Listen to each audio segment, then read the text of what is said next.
Guys, thank you very much for listening to the Photography Bar podcast. If you enjoy the show, please make sure to support us by subscribing to our YouTube channel.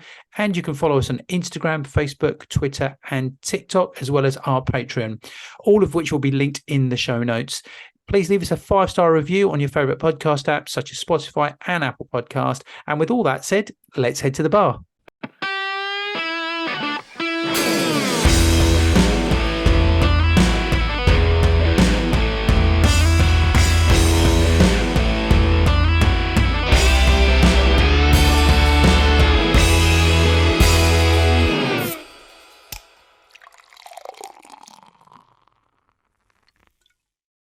Hi, Mark. How you doing? And as promised, it's weekly. I know. It feels kind of weird, doesn't it? We're kind of here every week now. Yes. Yeah. So all good. How you doing? Yeah, I'm very good, thanks. We're back on it now. You know, we had I wouldn't say a slow start to the year. It was slow as in shoots. However, as I was saying last week, I was prepping so many different things, and in preparation for the new year. Website's all up and running pretty much, so yeah, we're good to go with that. And we're back on it now. So yeah, absolutely back on it now. Today I think we're going to talk about a couple of things, aren't we? So today we're going to talk about some fake images involved in the Gaza conflict. That's something that you found out about, Cam, and I actually want to talk about something that, well, it kind of annoyed me, actually. So customer service. Top 5 tips of good customer service, because I feel I've just received some bad customer service, and I'll tell you a little story, shall I, Cam? You ready for this? Yeah, I am. Okay, Let's kick off with that, because it's important. Yeah. It just infuriated me a little bit, because I know that we both go above and beyond, I feel, for our clients. You know, if a wedding is running half an hour late, we all have to stay half an hour late. You know, when it comes to weddings, if it's like 45 minutes to an hour, then I start talking about charging. But if it's like 20 minutes, half an hour, something like that, then you just let it slide, don't you? Because weddings run over, and you know that, right? And I always think about these things that I do, but today I had to go to the post office. Now, first of all, just before people start worrying, obviously the post office has been in the news recently, hasn't it, about what happened with Fiducia Siemens and the sub postmasters. I completely support the sub postmasters in that. This is nothing to do with that story. This is something completely different, and hopefully that gets resolved properly. That aside, I went to the post office because I needed to return something. So I bought something from the Flash Center. Big shout out to the Flash Center. I bought something for my Elecon lights, thinking that they would work. I bought the wrong thing. And it was before Christmas. I bought it, and the shoot I was buying them for was last week. And it was only last week I realized, in a run up to the shoot, that these weren't going to work. I contacted the Flash Center and I said, look, I need these to be returned because I bought the wrong thing, basically, and they were fine with it. After talking to them 5 minutes later, I get an email saying, with the return slip, here you go, send us with it. We'll get you your money back as soon as we receive it. Brilliant. That's what you want. So I go down to the post office, and I have to buy a box to pack this thing in, because I don't have a remit of load of cardboard boxes. And I stand in the queue after putting this box together. You have to pay for it at a different desk, go to the queue, and then I go to the place, and he goes, yeah, you're going to need some tape on that. And I was like, yeah, I just put it all together in here. Can you possibly tape it? Oh no, he said, I haven't got any tape. Haven't got any tape. Right. So this must be the only post office in the entire world that doesn't have its own parcel tape. I mean, and I just thought, okay, so basically what he was saying is I have to go and buy my own parcel tape. So I had to go back to the other counter, buy the parcel tape, and then rejoin another queue. So what should have taken me 10 minutes, I was in there for half an hour. And I just thought, all the things I do for my clients, and, just basic customer service, I just felt like you could have just put a bit of tape on there just to, help a customer out. Do you know what I mean? You've seen I've queued. And now you're making me queue again. And I've already paid for this box. You're going to pay me 10 quid to send this thing back as it is. Just put a bit of tape on there, man. So it just occurred to me how bad I felt when I was leaving there. I just thought it was just a bit of bad customer service. And it just got me thinking about what you need to do. When we're all very ready to complain about about bad customer service, aren't we? And you know, I'm saying it on this podcast. It happened. I'm sure, Cam, there's been loads of times when you've had bad customer service, right? Hmm. And you tell people about it straight away, don't you? It's a really bad thing to do, give out bad customer service, because that ruins your reputation straight away. Will I be shopping at that post office again? Probably, because it's my local post office. But if I felt I got bad service from a local photographer, there's Hmm. many other photographers around, so I wouldn't be going back. And I have heard many stories of clients, you know, that have come into my studio and they've said, "Oh, I had this terrible service from X, and I'm never going there again. We've had much better service from you. We'll come and see you again." Um, and it's just important, isn't it? Customer service. You could be the best photographer in the world. If you are not giving great customer service, then your business will fail, guaranteed. Yeah, without a doubt. And Mark, you know, when we were doing our planning, and you know, we do plan these shows, We do. It might not sound it, but to a certain extent. That's right. Yeah, but all you said to me was, Cam, I want to talk about customer services, and can you give me what your top 5 tips for customer service without telling me the story of the post office, which I've only just yeah, heard. Okay, and yeah. that's really good I mean, am because I being out of order about that tape? Am I just being a bit? no, Should I have just brought my own tape, or no, do you think? Do no, you not think at all. you should have put the tape on? Yeah. Because I've been to the Okay. post office, in actual fact, they've actually said to me, "Oh, that's going to need a bit more tape." And my post office is a couple that I use. Just put it on, you know, no questions asked. I didn't think Yeah. anything of it. And what this post office employee should have done was said, "Right, let me go and get some tape for you." Okay, it may have been an inconvenience to him. It may have been an inconvenience to the people that were in the queue. But the thing is that is customer service going above and Yeah. beyond. So 5. Yeah. So you were asking me what are my 5 top tips. Now you may not agree with this, Yes. because to be honest with you, there are 500 tips for customer service. Okay, so There are lots. these are not the only 5 top. You know, these are not the only 5 tips, but you know, I think these ones are important, and I think really customer service sort of comes from us and from the customer as well, because people are very quick to complain. So, in no Mm. particular order, okay, top 5 tips in no particular order is respond quickly. Okay. Yeah. So if somebody, if you know that one of your customers is unhappy with something, and it could be a wedding customer, it could be a family portrait customer, it could be one of your commercial customers, whoever it is, and they're not happy about something, is don't leave it. Okay. Don't, it's important that you think about your response. Okay. But respond quickly. Don't respond Mm. in anger. Don't respond in Oh, anger. agreed. Okay. Agreed. I think sort of killing with kindness is always a good thing. Now, for people that don't know, one of the things that we're heavily involved in is graduation photography. So, Mark, as you know, as we've said before, we are around thousands of people every single year, and you can imagine that those thousands of graduates that have photos taken, you're going to get a certain percentage that are unhappy with something. Okay, so one Yeah, of of my things course. is that when we do get that, is that response comes pretty much as soon as their email comes in, or the longest it's left, maybe because we're not there, is within 24 hours. Okay, so it's responded Mhm. to very, very quickly. Yeah.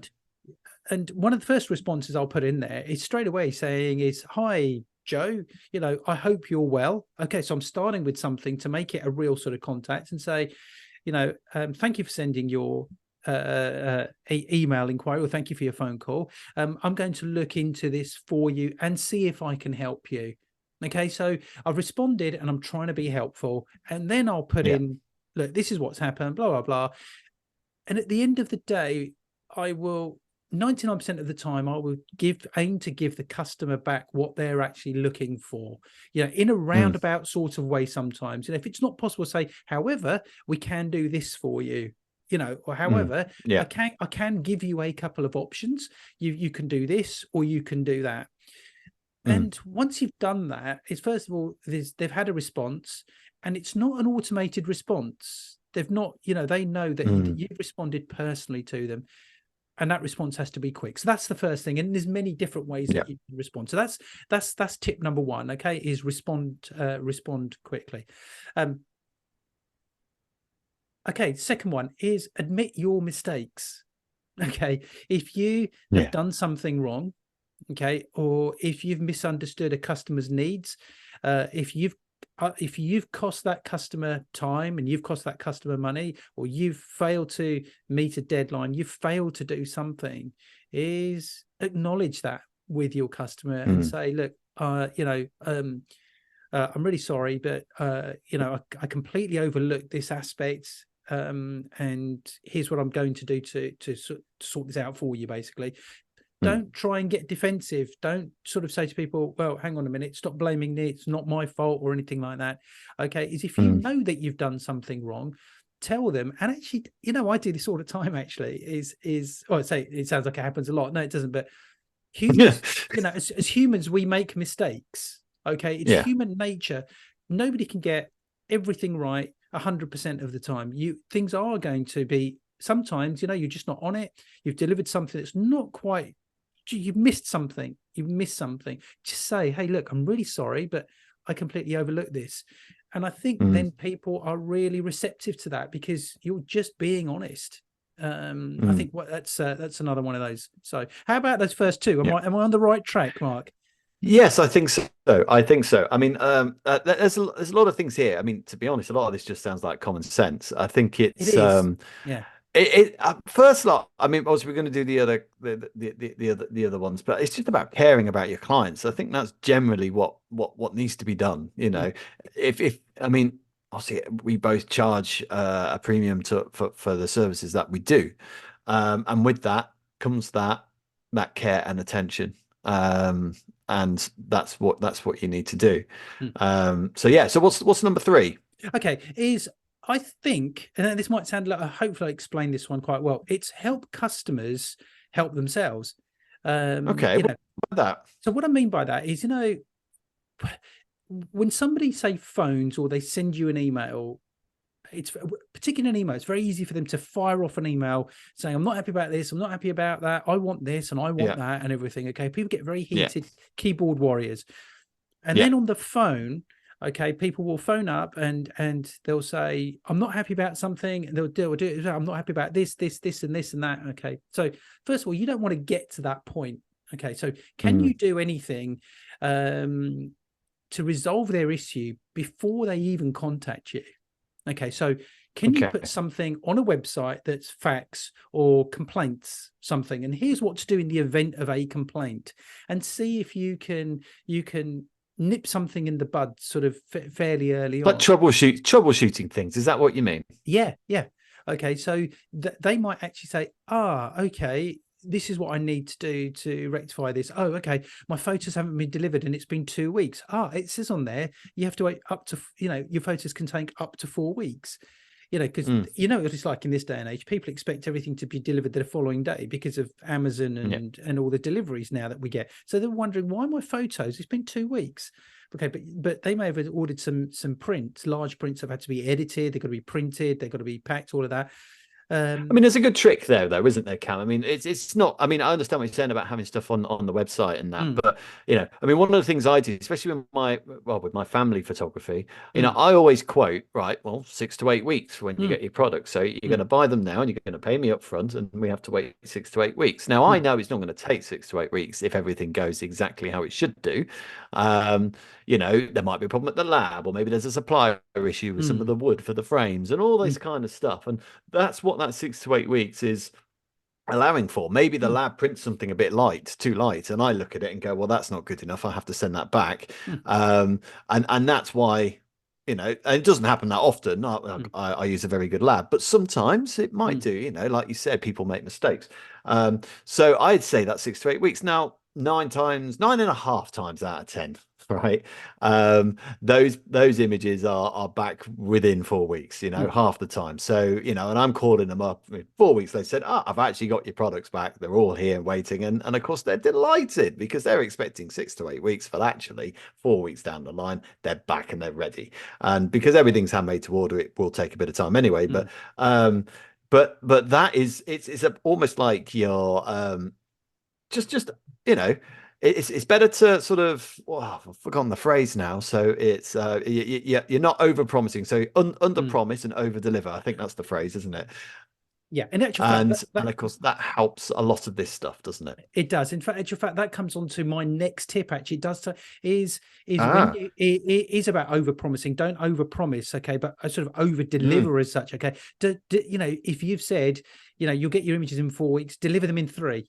Okay, yeah. is deliver early, deliver earlier than they were actually expecting. Okay, Mm, mm. just do your best not to deliver late. And if you think and you know that you're going to end up delivering late, let them know. So I know. Communication is key, is absolute key. Yeah. So what I do sometimes is that I will occasionally, I know that when we're really busy and things have got a little bit held back, maybe with some editing and stuff that needs doing, I will drop customers an email just to say, hi guys, I just wanted to update you on your on the progress of your order. Where we're in the middle of doing this and this and this. We were hoping to try and get it to you, you know, with it, you know, by next Monday, but it's probably looking likely to be more the end of that week or something. And Mm. every single customer always comes back to me, has always said, that's absolutely fine. Thank you so much for letting us know. Because in many ways, by saying that, you have delivered early because you've kept the customer updated, you know, and so, Yeah, you know, and I probably wouldn't yeah, go as far as say delivered early there, but what you mm, have done is made sure that the clients don't think you've forgotten about them, yeah, that's and right. Yeah. that you care about them. Okay, things are delayed a little bit, but you know, you care about the fact that it's delayed, and it's like, you know, I'm letting you know, don't worry about it. It's still happening. It's Yeah. still going on. Yeah. Just I don't know, there was a queue on the M4, or the Suez Canal was Yeah. blocked for a week, and that's Yeah. why all the Yeah. frames are being delayed. Yeah. But I still maintain, you know, have that extension on your deliver time. So Yeah. if things like that do happen within reason, you know, Yeah. there might Yeah. have been another Icelandic volcano that Yeah. makes the world go to halt, and you Yeah. know, but these things happen.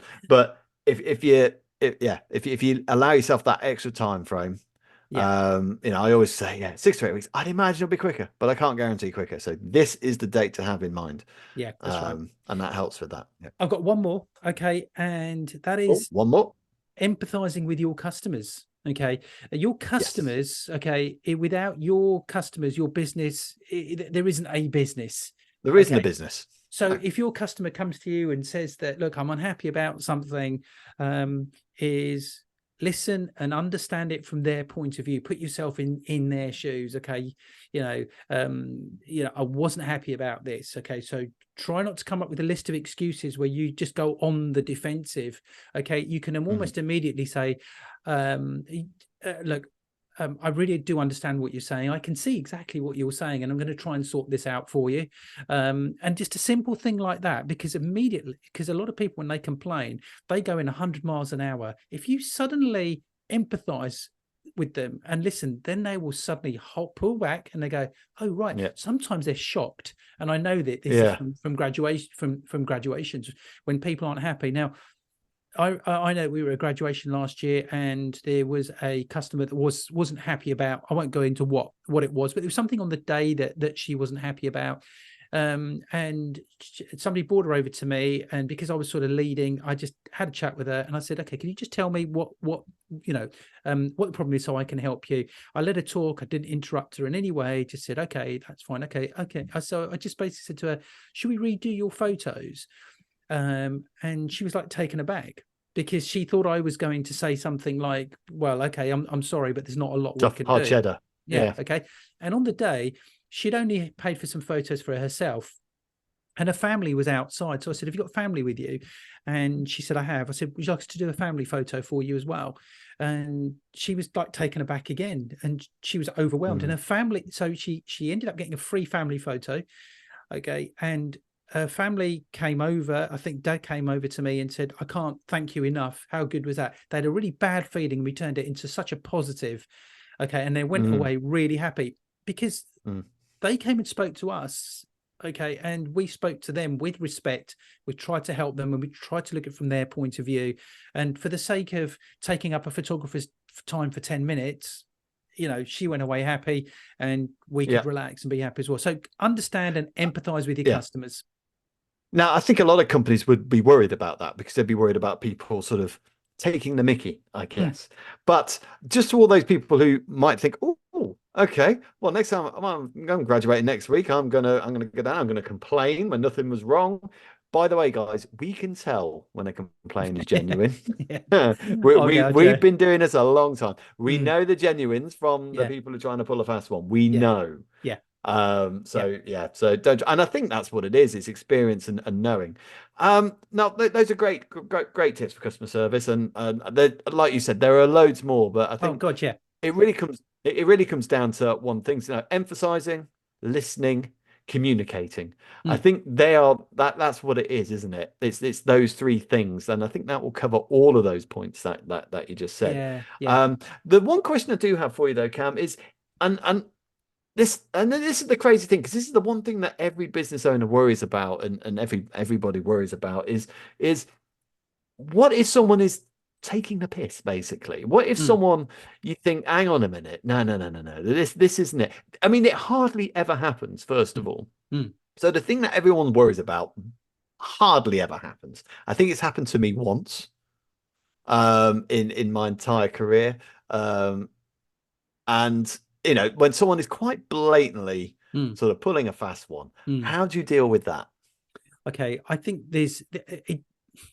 it depends what the situation is. So I'm going to give you one example that I'm in at the moment with a wedding that we did last year, where the bride wants a lot of editing to her photos. Okay, Right. and really unreasonable requests. Nothing wrong with the photos, but Mhm. she wants certain things editing, which I don't actually agree with. I think there should be some reality to the photos. I think she's Right. she's taking away from what is actually real, and Mm. and she's asking so much and too much that she's got to the point where she's complaining now. Rather than requesting, she's starting to complain about things. Okay, Right. and it's And was taking this sort of talked about before the wedding? I mean, was any of this no, come up? Look, I'm going to want lots of this doing, and I want this kind of doing, and all that kind of stuff. None of that was before. no, none of it is. No. It all No. came Okay. afterwards. Okay, and also the fact is that she didn't understand photography. There was a lot of images that we shot Mm. where we used the rule of thirds, and she was saying, "Why are those Yeah. images not centered?" Okay, and where we use depth of field, and Yeah. she said, "Why are those photos out of focus?" Where we'd used an aperture of 2.8. Okay, and it's the first time I'd Yeah. been in this situation, and I realised that really she was looking to do something far more traditional, which we hadn't spoken about. I mean, she booked us because she loved our work. Okay, so Yeah. we've got to the point where we're spending so much time on this, but I've got to the point where I'm thinking, let's just do what she's asking to do, and let's just Mm. get rid of her. Okay, so that Yeah. she's not got reason to complain, because these days it's very easy to put bad reviews. So Yeah. basically, Very we much have so. we have bent over backwards for her, and honestly, most people I don't think would have done what we've done. Okay, we've No. taken on board everything that she's done. We've pretty much done everything. We're still doing it. Everything that she wants us to do, we've sort of like done it through gritted teeth. And then once she's gone, she's gone. Because our Yeah. fear is that if we make an issue out of it, well, we can't do this. You do know you've got to pay for this. You do. It's still going to be going on in Yeah. 6 months, and it's going to cause me so much grief Yeah. and headache. I may as well It's not get it worth it. done and out the way. Once her arm's done, that's it. End of. And if she Yeah. ever comes back to us, won't do any more work for her We'll be again. busy that day. Exactly. Yeah. That's right. Yeah. So Yeah. sometimes you just have to suck it up. There's your answer. Yeah. All Suck it right. up. Yeah. Yeah. Yeah. I mean, yeah, I've been in a situation where, and yeah, at the end of the day, I don't Mm, really want to go through it all because it just made me so angry. But exactly. at the end Most. of the day, Mm, had to suck it up. yeah, because I know if I said this Just to do it. most people, this is a situation. I can guarantee you, 99% of people would have said to me, "I just tell her to get lost, tell her to do one." But in Yeah. reality, you Yeah. can't do that. You can't do that. No, you Mm, can't. And mm, and it's very easy for someone who hasn't built up a business for a long time mm, to say that. mm. Yeah. Or even if you're an employee of a company, if you I don't know, if you work for Amazon, or I'm mentioning Amazon because it's a big company, not because Yeah. of their customer service or anything like that. You're working for a big company like that, and you just think, you know what, mate, you are taking a mickey. Go do one. Mm, You can do because you're Amazon. When you're a smaller company, a company that actually relies on reviews, a mm, company that relies on word of mouth, mm, because you are a company that and it's a service as well. It's a sort of service that is important Mm, within what you're doing. There's something quite intimate about shooting a wedding. mm, You've been entrusted into capturing this mm, special day. mm. You can't tell people to do Mm, one. Like you say, you've just got to suck it up. mm. But And and then don't work with them again. and can I just mention Yeah. this, Mark, as well, just to sort of finish off, because um, yeah, I could choose to say this on air or not, but the whole point of this podcast is we've always wanted to try and be honest. Okay. Yeah. Now, Mark, it was a wedding that you shot. You were part of the team. Okay. And I've not mentioned this to All you. right. Okay. And we didn't do anything I wrong. think I know who it is. Okay. Right. Okay. I think And we I think didn't. I know who it is. Okay. And we didn't do anything wrong. Now, I've not mentioned it to you. Okay. I've not mentioned it to any of the other team at all. But for weeks, it's been causing me so much grief. My point Mm, here is as the business owner, they're the sort of stresses that we have to take on and put up with, mm, okay, as any business owner does. And the yeah. buck stops with us. The buck stops with the Yeah. business owner. And if you don't have the Does. stomach for it, then you'll then don't become a business owner, because and Mm. don't put on employees and workers and freelancers. Okay, there's certain Oh yeah. times when you've just got to get on and just do it for the sake of the business and not mention it to the employees, because the employees and the Yeah. freelancers, they've done nothing wrong. There's no need. And even if they have, there's nothing you can do Mm, in a lot of times to go back. There's no point in taking it out on the people that you've got working for you unless there is a mm. reason to. You've just got to Unless sort it of does think, something really despicable, I guess. I yeah, mean, yeah, exactly. That's right. Yeah. Yes. Yeah. So it was just that, really. You might be able to guess Yeah. who it is. Okay. But I'm pretty sure I know who it yeah, is. I'm not but going to mention it on air, but yeah, I but think I've I know not, who it is. but I'd not mentioned it to no one else in the team knows who it is, or that we've Mm. had this issue. Once it's over and it's done with, at some point when we're out having a social, I might mention it and say, "You'll never guess Yeah. what." But anyway, it's still ongoing, so it's still not finished yet. So I'm not Yeah. going to say it's done, it's Yeah. finished, it's over, because this is going to run for a while. No. So anyway, okay, Yeah. good Yeah. stuff, Mark. I think we ought to get a drink. Time for a drink after that, isn't it? Yeah. Yeah, definitely. Okay, Mark, we're going to Cool. talk about something quite serious that's going on in the news at the moment, and that's to do with the Israel-Hamas conflict. And Okay. Okay. we first of all, straight off, we're not doing anything, and anything that we say now is not in support of anything that's going on at all from either side at all. That's not what this is actually about. It's got nothing to do with the conflict itself. Okay, before No, anyone not at all. Because we're not we're straight into it here and there sometimes, but this isn't a political podcast. We do have our, if any of you, bumped into me in the street and asked what my views are, I'll give them to you, but it's not for this forum. Yeah. Now, I came across this story in a couple of places, but the place that I really found out sort of quite a bit about detail, because as soon as I heard about this, I wanted to find out what it was, and so I looked at a website called ShotKit, which is a really good site, okay, which I look at every now and again. And as it happened, they had the story. And this was going back a while ago, and I'd missed it. Well, I'd heard about it, but I didn't find any information on it at the time. This goes back a couple of months, and I'm going to quote their site quite a lot because I don't want to get anything wrong or misquote anything. But basically, it was saying that some media outlets had run some fake AI generated images of the Israel-Hamas conflict. Now, there's no surprise, okay, that if this had happened a few years ago, 10, 15 years ago, it wouldn't have surprised me, okay, because journalists, This sort of thing, news stories, things are embellished. This sort of thing's been going on since forever. I mean, you just got to look. I remember at school reading, in history, reading about the Russian Revolution and how, Stalin put himself next to Lenin, but actually it was Trotsky that was sitting next to Lenin, and all these things. It's been done for such a long time. So of course that's right. Yeah, it shouldn't be a surprise. That's right. Yeah. So basically, it was saying, the story goes on to say, and I'm quoting this from ShotKit, a number of media outlets have again got caught using fake AI images. It says a number of media outlets have again got caught. That's telling, using fake AI images as real photos, but this time quite blatantly. Adobe Stock Image Library recently had a number of images hosted on it that were for sale and showed AI rendered recreations of currently ongoing the Israel-Hamas conflict. Oh, really? After finding these, presumably through a search of Adobe stock photos, a number of news publishers then bought the images and used them as if they were real. Wow, that's odd because I'm doing some work at the moment. It's a sci-fi piece, and I haven't done a lot of my time punk stuff for a while because I've been busy doing other things. But I really wanted to get back on it because it helps my creativity, quite frankly. Hmm. And I noticed that some of the backgrounds I've been looking for on stock, yeah, some of them are AI generated now, and I've never noticed that before. Never so noticed it, that before. so Adobe itself didn't render these images. Let's get that out straight out there, okay? No, no, Instead, no, no, no. People in, upload them. yeah, instead it says the software giant, creator of photographer tools like Lightroom and Photoshop, okay, let users sell their own work through its platform. These can be photos taken by actual cameras, but also images that users create right through Adobe's own machine learning tools via the Adobe Stock Library. So for Hmm. every image sold by a photographer or artist, Adobe gives them 33% of the revenue while keeping the rest. Fair enough. So how much an artist or That's what it photographer is, isn't it? earns depends on the price of their image once it's licensed and downloaded by a buyer.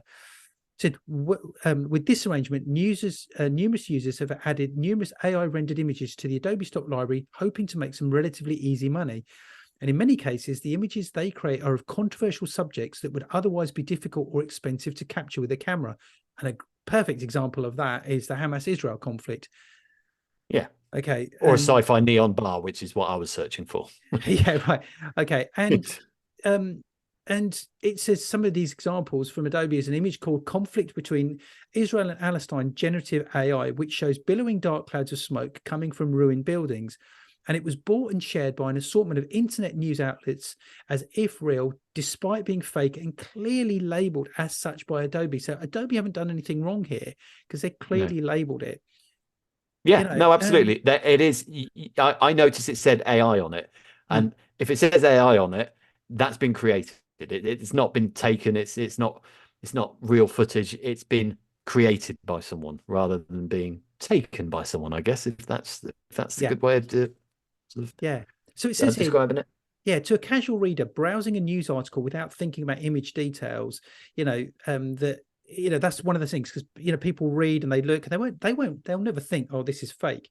Okay, so you can't blame the readers or anything for picking something like that. It says, but the news outlet reporters have no such excuse though to do this, No, no. and If um anyone's trained to look into that stuff, it's them.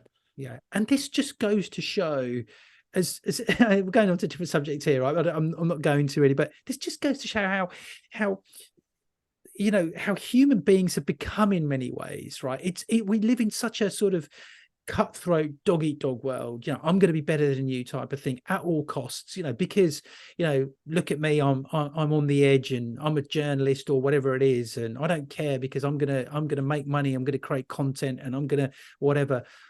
We've gone way past common decency. you know Yeah, I mean, it's a it's simplistic it's way of it, looking at it. I'm sorry, but it's almost a wanting to see the color through the world through rose tinted glasses or it, something, and I it's know the it, world's not like it's that. no, no, it is very difficult. I mean, with journalism, it's such a vast sort of scope when it comes to journalism. You have people who have been doing some fantastic stuff. I mean, you just got to look at war photographers like Don McCullen and people like that. Magnum and all those things that have done incredible work in bringing the news to us through visuals, risking their lives. I mean, I can't remember the amount of people because I was watching something about this conflict, and I might be wrong, but I think it's about 75 journalists have died in this conflict. It's Mm, something like that. I wow. don't know if 75 is the right number, but there has been a lot of journalists who have died since this Yeah. started, and Yeah. this is not a lot. The I know that the troubles between sort of Israel and Palestine have been going on for decades, well, almost millennia if you count sort of Bible stuff. But this specific conflict, if we're just going to sort of pick this one out, which is why people are talking about it at the moment, it's only been going for a couple of months, and all those journalists have died in what is a tiny, tiny area. It's not a big area. You know, the Gaza Strip is tiny, really. Um, and so you got to think about those people, you know, putting their lives on the line to bring this. And I think we spoke about this. It's quite a few episodes ago, wasn't it? We're saying, look, you know, these people. I think we're talking about more Ukraine than anything else. I don't think Mm, Gaza had happened at the time. mm. Um, and you know, these people are putting their lives on the line to bring us authentic, quality journalist, you know, journalism basically, and that's what they are. On the other hand, you also have people like Piers Morgan. I'm going to name him because, you know, and I know he says he doesn't know anything about the phone hacking stuff. I get that. So that keeps the lawyers happy. I know he doesn't, but there's a lot of people who did. And News of the World got shut down. I know it's a different paper. That's Murdoch and Morgan was the Mirror. But, you know, there are people like, you know, they had to close down the News of the World because of the terrible things they did to Millie Dowler and their family with the phone, and that's the other side of journalism, with the disgusting side. So I hear what you're saying about that, Cam, about, you know, but have faith, there are some good people still out there doing stuff to keep us informed. Of course, that's right. Yeah, and there's far more of that than any of this going on.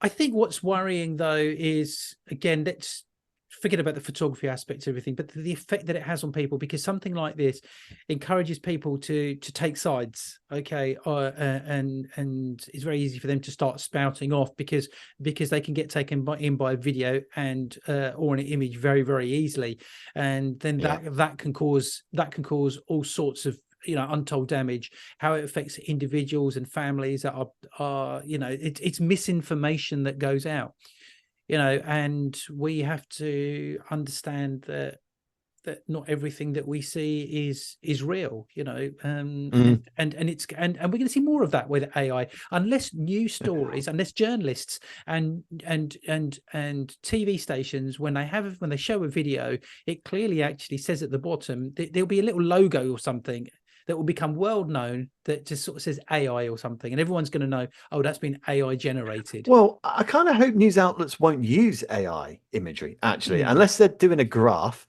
yeah. which obviously you might need AI, you know. But actually, if it's footage of a war or something like that, I'm kind of hoping you should use AI. I mean, like I said, this sort of thing's been going on for a long time. Now, Mm, I'm using this loosely because I know a lot of people who don't even trust the BBC when it comes to the stuff mm, on their news because of propaganda and agendas and all that kind of stuff. But compared to compared to what's on the internet, I'm guessing that you know, you could probably call the BBC gospel in comparison. Well, the mm, gospel isn't even real either, but mm, you know, you can. It's a more trustworthy outlet. mm, Unfortunately, though, most people now don't consume their news mm, through people like the BBC or ITV or Sky News or whatever it is. You know, they're consuming the news through things like Twitter and Facebook, and the thing is, there's no editor, yeah, editor at large on Twitter.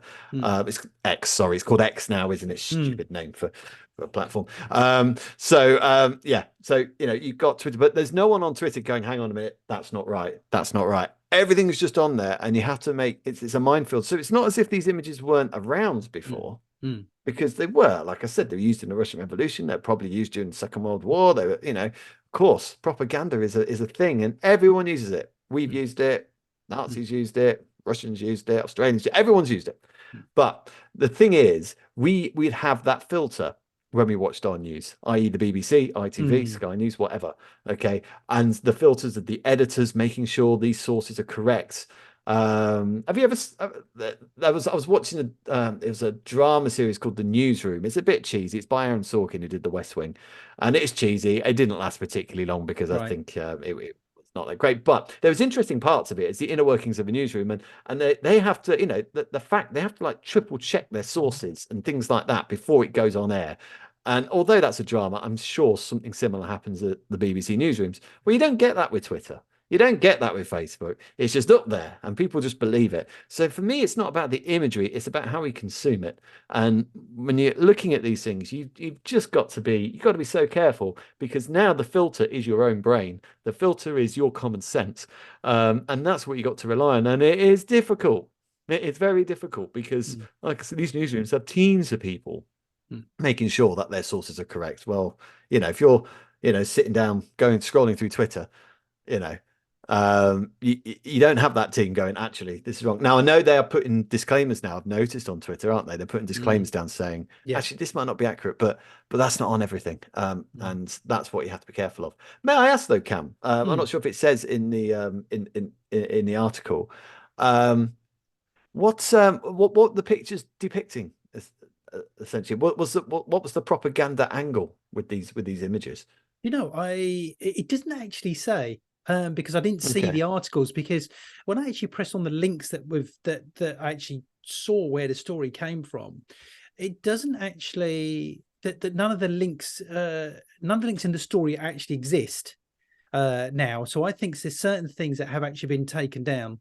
Right, so Adobe have taken them off. Yeah, that's right. Yeah, the actual image they use as a header, it just two planes in the sky, but they're just two fighter jets. That's just the header of the story, but it doesn't actually show anything at all. So, and it doesn't actually really go into explaining what it is. It's just basically a story that says that media outlets were using fake images, and maybe they've intentionally not showing any of those images at all. Yeah, no, it makes sense. Yeah, sensible. Yeah. On the flip side, just to sort of finish the story off very quickly, we are now in that AI world, and as photographers, this is possibly the next thing that photographers are going to have to be learning. Videographers, photographers, content creators. It's the next skill that will take the photography world forward. So don't sort of think we're already there. Yeah, but don't sort of think, when you think about the tools in Lightroom and Photoshop.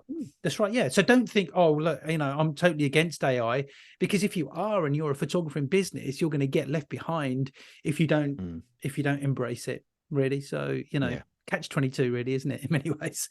It is. It is. Yeah. Okay, great. Thank you very much for listening, Mark. That's it for another week. And next week. We will see you all next week. Yes. Wow. Okay. Yes. So as the requests have been coming in, we've been asked, and we're going to be delivering every single week. We are. Mark, I'm going to get you to give a Great shout out. Service. I'm going to give you to, yes, exactly. There you go. Okay. We're over promising and not over promising. We're delivering, aren't we? Okay. And delivering something at someone's request. There you go. Customer service. Mark, can you give a shout out to one of the patrons that's recently joined us? Yeah, so we do want to give a shout out to the people who join us on Patreon. So Mr. Nick Payne, thank you very much for your patronage. Really thank you, Nick. Really happy with that you joined the team. Thank you very much for that. Guys, anyone can join Patreon. Okay, have a look online. We'll put some links out with this show. Thank you again for listening. Please like, love, subscribe, tell your friends about us, tell your fellow photographers and videographers, any hobbyists, friends, family, and let's keep this growing. Okay, 2024 is going to be the year. Guys, thank you so much for listening, and we will see you next week. Bye for now.